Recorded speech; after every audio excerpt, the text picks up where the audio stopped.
Хөлбөр үргэлжилж байна. Албаны салбарын борлуулалтын орлогыг жил тутамд 1 тэрбум ам доллар түргэх зорилготой байгааг уулуурхай амнаас мэдээлсэн. Энэ болоод салбарын асуудлаар уулуурхай хүндлүүлдвэрийн сайд Д.Сумъяабазарын байр суурийг хүргэж байна. Бидний урилгыг хүлээн авсан танд маш их баярлалаа. За баярлалаа. За яг хамгийн сүүлийн зорилтуудыг харах юм бол алт хоёр хөтөлбөрийн хүрээнд жишээ нь дотоодын алт үйлдвэрлэлийг 20 он гэхэд 25 тонн хүргэнэ гэсэн зорилтууд байна л да. Ерөнхийдөө алт худалдаа авалтаа алт олборлолтоо нэмэгдүүлэх чиглэлд арга хэмжээ авч бодлогоор дэмжиж гэнэ удаа гэж харж байна. Яг уулуурхайн яамны зүгээс ямар ажлууд хийгдэж байна энэ чиглэлд? За бид нар бол ер нь энэ алт олборлолтыг ялан алтны салбарыг бид нар бас бодлогоор бүрэн дэмжиж байгаа. Ер нь энэ тусгай зөвшөөрөл олгохоос эхлээд ер нь хүн сурдлыг багасгах, төргөн шургаа үйлчлэг, тайлбар тооцоо, техник эдийн засгийн үндэслэлийг цаг тухайд нь хурдан шуурхаатай гаргаж өгч алтны салбарыг бид нар бол дэмжих бодлогыг бол нэн тэргуунд барьж ажиллаж байгаа. Энийг бол доошоо ажиллаж байгаа албан тушаалтнууд, мэрэгчнүүдтэй бол өөр хөгжүүлэлт ажиллаж байгаа. Нөгөө талаасаа бид нар алт хоёр хөтөлбөрийн хүрээнд хийгдэж байгаа ажлуудыг санхүүгийн механизмтай нуух ажил бол бас энэ олон улсын валютын санхүүгийн хөтөлбөрт ороод юуны хөгжлийн маркет дамжуулаад санхүүгийн арга хэрэгслийг аж ахуйн нэгжүүдэд гаргах ажил маань бас нэг жоохон хугацаа алдаж саагдсан тал байгаа. Тэгээ энийг одоо өнөөдөр бид засах үүднээс энэ алтны форум зохион байгуулад энд оролцож байгаа хөгжлийн банк, төв банк, уулуурхай хүндлүүлдвэрийн байгаль орчны яам, за мөн одоо мэрэгжлийн хяналтын ерөнхий газар, цагдаагийн ерөнхий газар гээд холбогдох одоо бүхий л одоо энэ алтны салбартаа зуурладаг одоо энэ төрлийн одоо байгууллагуудын оролцоолол дам алтны салбарт үйл ажиллагаа явуулж байгаа том жижиг аж ахуйн нэгжүүдийг бас урилгаар одоо оролцуулж байгаа. Тэдэнд өнөөдөр бид нар засгийн зүгээс бол ямар бодит хэмжлэг үзүүлэх талаас нь энэ одоо форумын одоо гол одоо ажлын одоо форумын одоо үр дүн гарна гэж бодож байгаа. Ер нь нэгдсэн байр суурин дээр нийт одоо алт олборлож байгаа аж ахуйн нэгжүүдэд бид нар хуулийн хязгаарлалтаар, хуулийн зохицуулалтаар бид нар одоо шахах биш. Ер нь бол энэ аж ахуйн нэгжүүдийг бид нар энэ эдийн засгийн одоо дэлхийн эдийн засгийн шиг хандлагууд явж байна.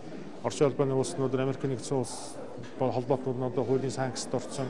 Бүгд арга хятад улс одоо Америк нэгдсэн улсын хоорондох худалдааны одоо нэг маргаантай асуудлууд одоо хатуу үгээр хэлэхэд дайн гэж яриад шүү дээ. Нөгөө талдаа болохоор энэ ойролт орн буюу Сирь, Туркийн асуудал, Ираны хоргийн арга хэмжээгээд ингээд ер нь алтны салбар, алтны үнцэн өсөх, нөгөө талдаа нефтийн үн ханш өсөх ийм одоо хандлагууд бол энэ дэлхийн одоо гол тоглогч орнуудаас болж одоо манай улсууд гадаад бас нөлөөлж байна гэж харж байгаа. Одоо энэ цаг үед бид нар хамгийн бодиттой бөгөөд ер нь алтны салбарыг бид нар бодлогоор богино хугацаанд дэмжиж гаргаж ирж төв банкныхаа алт тушаалтыг өмнөх оны одоо энэ төлөвлөгөөнөөс дагуулan биелүүлэх буюу 21 тонн алтыг одоо тушаах ёстой гэж бодож байгаа. Хоёр тэгвэл өнөөдөр Монгол улс жилдээ нэг ерөнхийдөө нэг багцаатаагаар бол 40 тонн алтыг бол олборлоод авдаг гэдэг юм тоо байгаа ер нь. Тэгэхээр энэ 40 тонн алтаас нэг 20 тонн алтын тушаагаад 20 тонн алт нь хууль бусаар гарч байгаа. Тэгэхээр энэ эх оронч бус байдал ялангуяа энэ зөвхөн хувь батсан гадны улсуудын гаргал болсон байдлаар энэ монгол хүмүүсүүд ажиллах нь зогсгүй. Тэгэхээр энийг бол цаашдаа бид нар хуулийн хязгаарлалт хийж ер нь бол хууль бус алт олборлоо ч юм уу хууль бусаар алт гаргасан тохиолдолд тэр хуулийнхын санкцийг нь өндөр болгоод өгөх ийм одоо хуулийн төслийг бол цаанашлаад одоо хурлаар оруулахад одоо бэлэн болоод намрын чуулганаар хилцүүлгээр жагсаалтууд оруулсан явж байгаа. Энэ бол үнд чулууны тухай хууль, үнд металлын тухай хууль юм байна. Тэгээ бид нөгөө талдаа гэхлээр алтаа 100% цэвэршүүлдэг, алт цэвэршүүлэх үйлдвэрийг одоо бас барьж байгуулахаар Эрдэнэс алт одоо ресурс одоо компаниуд орно бүтэц зохион байгуулалтыг хийгээд одоо ажил нь одоо эхлээд ингээд явж байгаа. Энд бол мэдээж дэлхийн стандарт нийцсэн 5-9-тэй цэвэршүүлэх одоо алтны технологитой ийм одоо алт цэвэршүүлэх үйлдвэрийн одоо төсөл бол одоо хэрэгжнэ гэж бодох ёстой. Алт цэвэрших үйлдвэрийн төслийг гүнзгийрүүлээд асуух юм бол за сүүлд төв банкнаас мэдээлснээр бол за нэг унц алтыг цэвэршүүлэхэд $2 зарцуулдаг. Үүнийг бол алт тушаалтын үеэр бол худалдан авахдаа хасч тооцдог юм. Тэгэхээр яг алт цэвэршүүлэх үйлдвэрийг байгуулчих юм бол хэдийн хэмжээний долларын хэмнэлт гарах юм. Ер нь энэ зарлаа хэдийн хугацаанд нөхөх боломжтой гэж бодож байгаа юм бол $2 зөрүү гэдэг бол энэ талаасаа харахад зөвхөн би бол энийг жижигхэн тоо гэж харж байгаа. Одоо яг хууль бусаар гарч байгаа 20 тонн алтаа бодоод үзтээ. Хууль бусаар одоо 20 тонн төв банкнд 20 тонн хууль бусаар гарч байгаа. Энэ бол одоо жишээ нь нүүрсний машин дотор гардаг гэдэг юм яриа байдаг. За мөн одоо тодорхой одоо нэг тийм алтны хөнгөн одоо боловсруулсан ийм одоо бүтээгдэхүүн хийгээд бүгд аримт Солонгос улс руу гардаг гэдэг юм яриа байдаг. Энэ болгоныг эзлэхийн тулд өнөөдөр бид нар алт цэвэрших үйлдвэр яралтай одоо байгуулад алтаа одоо Монгол улсаас цэвэршүүлээд төв банкнда болон бусад банкуд тушаадаг энэ одоо хэлбэр рүү шилжиж орно.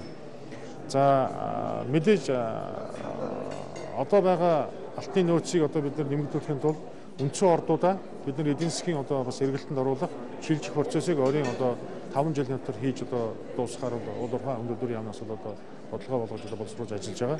Одоо шорон ордын нөөц бол нэг нэлээд одоо тийм хомос болсон байгаа. Ахаад бид нар шорон ордын нөөцийг нэмэгдүүлэхийн тулд геолог хайгуулын салбартаа улсын төсөвдөр нэлээд болон урд нь өмнө байгаагүй хэмжээний одоо санхүүгийн их усруудыг энэ жилийн төсөвдөр бид нар тавьсан. Ер нь бол хамгийн их орлогыг уул уурхай яамнаас одоо төвлөрүүлдэг мөртөө хамгийн бага одоо төсвөр ер нь уул уурхай ам явдаг. Ер нь яамдуудаас бол хамгийн багандаа 26 тэрбум төгрөгийн төсөвтэй явдаг. Энэ жилийн хувьд нэг 38 тэрбумын одоо их усүр тавиад ер нь энээсээ нэг 20 орчим тэрбумнууд геолог хайгуулын салбартаа одоо зарцуулахаар бид нар төлөвлөж байгаа. Ер нь хайгуулын салбарыг бид нар уул уурхай салбараас төрүүлж 10-аас 15 жилийн хугацаанд одоо явуулж байж энэ Монгол улсын одоо баялагын нөөц болон бусад одоо байгалийнхаа одоо баялагын одоо нөөцүүдийг бид нар бас мэдж, ёслоо тэрийг мэдж авсан дараагаар алийг ашиглах юм. Алийг хойчуудад дараагийн үедээ үлдээх юм гэдэг ийм бодлогыг бид нар хэрэгжүүлэх ёстой гэж би одоо бодож зорж ажиллаж байгаа. Иймийн тулд одоо алт оюун хөтөлбөрийн хүрээнд хийгдэж байгаа ажлуудыг нэлээд зэгцлэх, хууль дүрмийн хүрээнд нь эрх зүйн зохицуулалтын шинжилэн боловсруулах, зөвхөн бид нар алт оюун хөтөлбөргээл өмнөх одоо нөгөө 90-ад оны их үеийн шилжилтийн хүнд үеийг давахын тулд алт хөтөлбөрийг одоо гаргаад тэр үеийг давж гарсан. Одоо тэр давж гарсан алт хөтөлбөрийг зөвхөн жижиг хэмжээний одоо засвар оруулаад яваад байсны үр дагавар бол өнөөдрийн энэ алтны салбарыг одоо бий болгоцсон шүү дээ. Тэгэхээр энийг бид нар бол нэлээд нухацтай ярьж бас сайн төлөвлөж, сайн тооцож байж эрх зүйн талаас нь санхүү эдийн засгийн одоо талаас нь гэсэн ийм одоо зохицуулалтаар мөн гадаадын хөрөнгө оруулалтын талаас нь зохицуултуудаа хийж алтны салбарыг бид нар жилд одоо бол нэг 500-аас 800 сая долларын одоо валютын нөөцийг бол алтны салбар бүрдүүлж байгаа дангаараа энийг бид нар цаашдаа яг дээрх саяны миний хэлсэнчлэн ажлуудаа зохион байгуулалтнаар бол зөв хийвэл тэрбум долларыг давсан одоо энэ салбарыг бол бодолтой одоо босгож ирнэ гэж би харж байгаа. За үүний тулд мэдээж хэрэг хайгуул болон олборлолтын мэдээ шаардлагатай. Яг энэ чиглэлд тусгай зөвшөөрлийн асуудал бол яригддаг. За тусгай зөвшөөрлийг яг хизээнээс боддоор бол энэ хоёр зарчмаар яаж ямар байдлаар олгож эхлэх вэ? Тэгээ өнгөрсөн оны яг үдээд сангийн яамнаас бол мэдээж тусгай зөвшөөрлөлтэй холбоотой нэлээд маргаантай асуудлууд гарсан. За ард иргэдийн дунд бол хардаж сэрдэл гарсан. Нэлээд хил үг дагуулсан учраас ер нь сонгуульд шалгаруулалтыг нээлттэй ил тод за хуулийн өрөөнд зохион байгуулах ийм хууль өмслийг бол төсвийн хууль батлах үеэр нь дагаад одоо оруулсан. За тэр хуулийн дотор бол өргөдлөөр болгодог байсныг хуулийг бол хүчингү болгоод ер нь бол зөвхөн сонгуульд шалгуулалтаар одоо зөвхөн сонгуульд шалгуулалтанд орсон талбай дээр одоо шалгуулалтаар өрсөлдөөний хэлбэрээр орох юм хуулийн зохицуулалт орсон. Тэрнээс хойш бол нэг ч одоо тусгай зөвшөөрөл бол одоо олгоогүй. За одоо бол сонгуульд шалгуулалтын ажлууд эхнээсээ явж байна. Ер нь тун бага оролцож байна. Үнэхээр одоо тийм чамлалтай оролцож байгаа.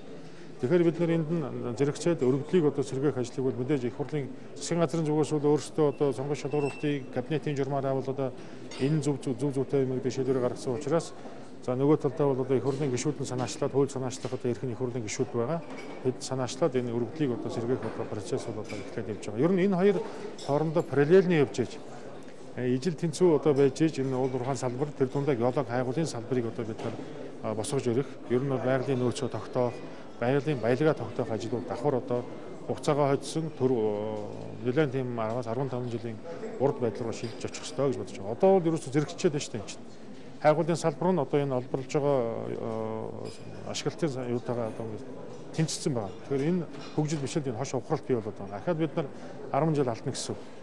Тэгэхээр одоо богино хугацаанд одоо засвар буюу одоо хуулийн одоо зохицуулалтыг өөрчлөөд энэ өргөдлийг сэргээгээд ингээд сонирхож байгаа аж ахуйн нэгжүүдийг чөлөөтөө шударгаар гол нь тэн дээр бид нэр санхүүгийн баталгааг бас давхар тавьж өгөх ёстой.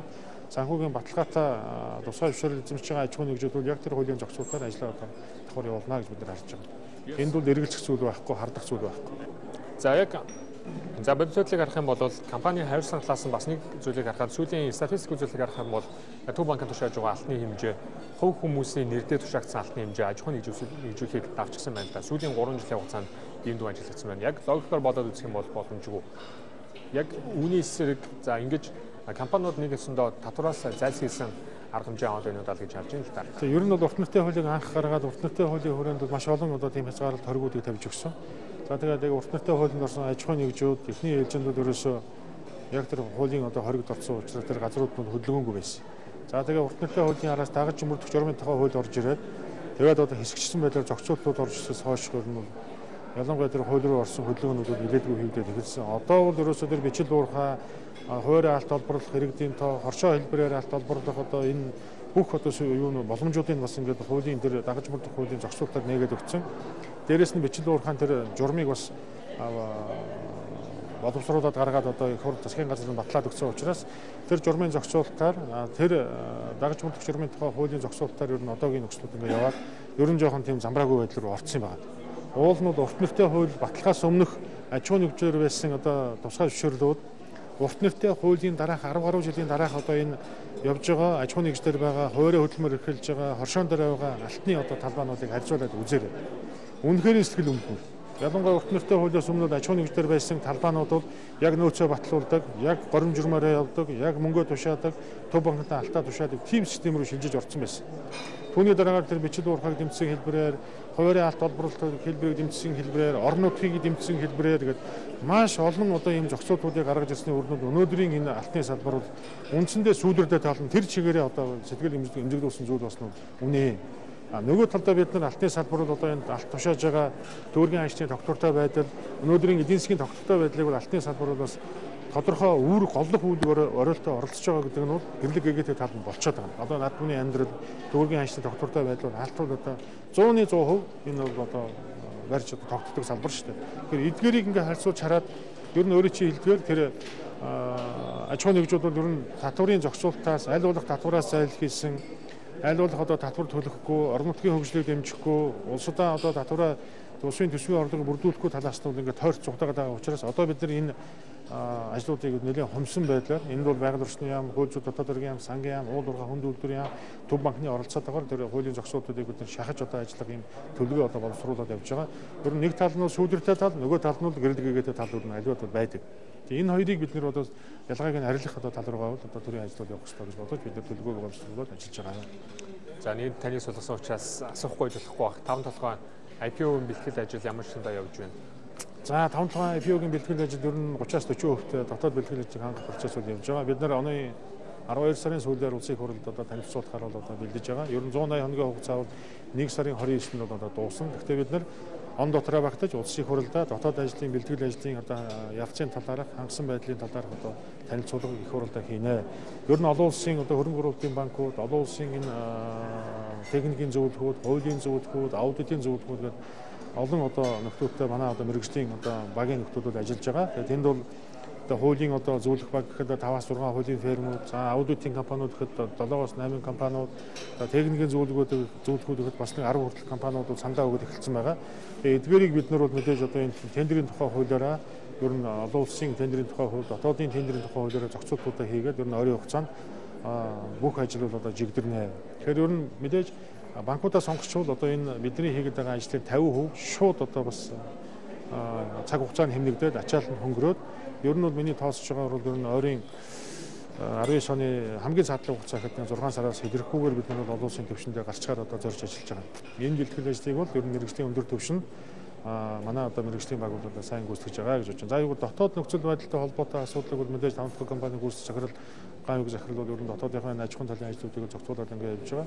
За 1072 ширхэг хувьцаатай холбоотой хувьцааны үн цэнийг өсгөх ажил бол одоо давхар бас ер нь хийгдэнэ. Ер нь хаалттай хувьцаат компани хэлбэрээр эхэлж гарч олон улсын түвшиндээ бид нэ тавталгаа энэ одоо ордынхаа үнцэнд хувьцааныхаа үнцнийг одоо тогтоож иж дараа нь бид нар 1072 ширхэг хувьцааг эдийн засгийн эргэлтэнд оруулах ажлыг одоо аажмаар одоо процессор хийж хэрэгжүүлэх ёстой гэж би бодож байгаа. Ер нь дотоодын хөрөнгийн биржиж гисэн бид нар дэмжиж ажиллах ийм бас үүрэг одоо хүлээсэн байгаа. Энийг бол мэдээж бид нар энэ нэг талдаа гадаад талдаа үн цэнээр тогтоочоод дотооддоо бид нар бас эдийн засгийн бодит одоо байдлыг дэмжих, хөрөнгөний зах зээлийг дэмжих үүднээс ажлаа бас зохицуулах юм хөлбөрүүдийг давхар бэлдээ явж байгаа. За цаг гаргасан дээр маш их баярлалаа. За